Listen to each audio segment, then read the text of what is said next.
প্রিয় এইচএসসি শিক্ষার্থী বন্ধুরা, তোমাদের আগামীকালকের পরীক্ষায় হল রুমের যেই ডিসিপ্লিন তোমাদের মেনে চলতে হবে তার কতগুলো নিয়মাবলী আমি বলে দিচ্ছি। প্রথমত, তুমি যেই সেন্টারে পরীক্ষা হবে চেষ্টা করবা যে পরীক্ষার মিনিমাম 1 ঘন্টা আগে ওই সেন্টারের নিয়ারে মানে কাছাকাছি পৌঁছে যাবা। ঠিক আছে?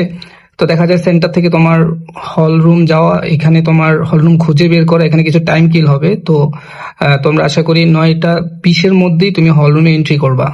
তো তোমরা জেনে থাকবা যে 9:30তেই তোমাদের এক্সাম কপিটা দেওয়া হবে। তো তোমরা একই সাথে চেষ্টা করবা এক্সাম কপি আর OMR কপি দুইটা নেওয়ার জন্য। তো তোমরা জানো এগুলো খুবই সেন্সিটিভ, তোমরা খুব কেয়ারফুল এগুলো ফিল আপ করবা। বাই চান্স এটা হইতেই পারে যদি কোনো কিছু ফিল আপ করতে গিয়ে ভুল হয়, তাহলে অবশ্যই তুমি এটা হাইড করে রাখবা না। ওইখানে যে ইনভিজিলেটর থাকবে তাকে এটা অবশ্যই শো আপ করবা, তখন এটা কিন্তু সলিউশন হয়ে যাবে। এটা নিয়ে ভয় পাওয়ার কিছু নেই।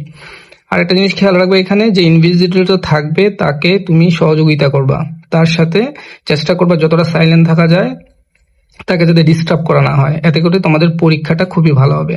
আর তোমরা জানো যে বোর্ড পরীক্ষা এখানে তোমার এনভায়রনমেন্টটা পুরো হল রুমের খুবই স্টুডেন্ট ফ্রেন্ডলি হয়। তো তোমরা যদি নিজেরা ঠিক থাকো, অবশ্যই যে ইনভিজিলেটর থাকবে সে আশা করি কোনো রকমের সমস্যা এখানে ক্রিয়েট করবে না। আর তোমরা দেখবা 9:55 এর মধ্যে তুমি তোমার চেষ্টা করবা যে নাম এগুলো সবকিছু গুছিয়ে লিখে ফেলা। দেন 9:55 এর দিকে তোমাকে MCQ কোশ্চেনটা দেওয়া হবে। তুমি এই সময়ের মধ্যে লাস্ট 3-4 মিনিটের মধ্যে কোশ্চেনগুলো বিতরণের পরে যখন ঘন্টা দিবে তখনই তোমাকে বলবে বেসিক্যালি ফিল আপ করা শুরু করার জন্য। তো তোমরা এখানে একেবারে সর্বোচ্চ ফোকাস রাখবা যে MCQ ওরা খুব ভালো করে দেওয়া হয়, কারণ এখানে অল্প টাইমের পরীক্ষাটা হয়, অনলি 30 মিনিটস, যেহেতু বাংলা পরীক্ষা তোমাদের প্রথম ডেতে। তো 30 মিনিটসের মধ্যে চেষ্টা করবা যে এইটাকে যাতে কভার হয়ে যায়। আর এখানে প্যানিক হওয়ার কিছু নেই। তারপরে তোমাদের এর মাঝখানেই তোমাদেরকে ক্রিয়েটিভ দেওয়ার কোশ্চেনটা দেওয়া হবে। ঠিক আছে?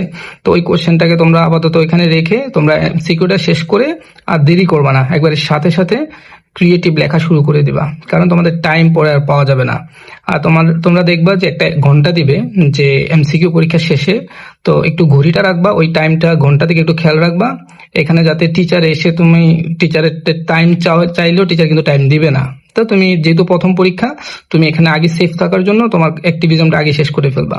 দেন ক্রিয়েটিভ লেখা শুরু করে দিবা, একেবারে পরীক্ষার লাস্ট 15 মিনিটস আগে একটা ঘন্টা দিবে, তখনই চেষ্টা করবে এর মধ্যে লেখাগুলো শেষ করে ফেলতে। তো তোমরা এগুলো খুব ভালো জানো। তো আমি শেষে বলবো যে তোমরা ফোকাসটা ঠিক রাখো। তোমরা লাস্ট 1 বছর 2 বছর মধ্যে অনেক পরিশ্রম করেছো, এখনই সময় সেই পরিশ্রমটাকে তোমাদের সফলতার দিকে নিয়ে যাওয়া।